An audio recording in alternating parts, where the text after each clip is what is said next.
What happens when a royal guest thinks he can insult a beloved television host on his own show?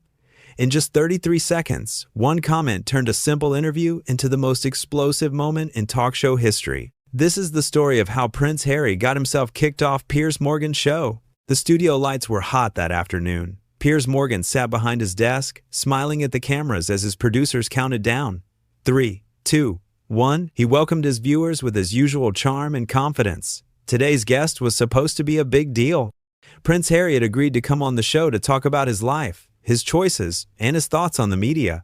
Piers had done hundreds of interviews, thousands, probably. He knew how to handle difficult guests. He knew how to ask the tough questions while still being respectful. He was fair, he was firm, and he always gave his guests a chance to speak their truth. That was the kind of host he was. That was why people loved him. Prince Harry walked onto the set wearing a casual jacket and jeans. He sat down across from Piers, and the two men shook hands. The audience clapped. Everything seemed normal at first. Piers started with some easy questions. He asked Harry about his day, about how he was settling into his new life.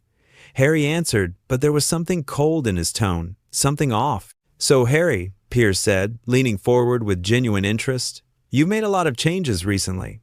Big changes. What do you want people to understand about your decisions?" Harry shifted in his seat. He looked at Piers with an expression that was hard to read. "I think people need to understand that I'm doing what's right for me and my family," he said. "I don't owe anyone an explanation." Piers nodded. "Fair enough, but you're here talking about it, so surely you want people to understand your perspective?"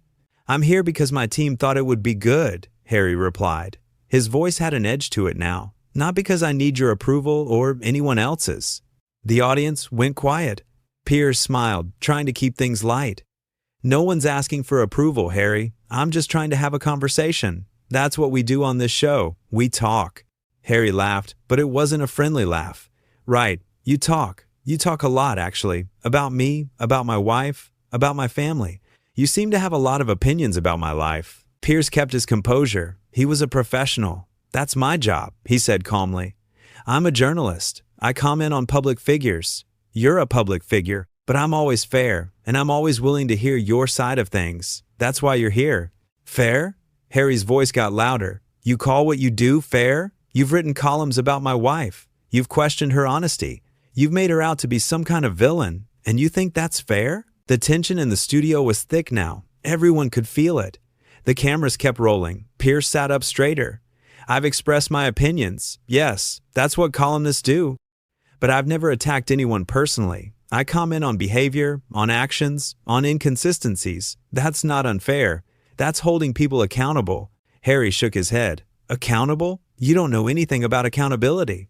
You sit here in your comfortable studio, making judgments about people you've never met, situations you don't understand. You're a bully with a microphone." The audience gasped. Piers stayed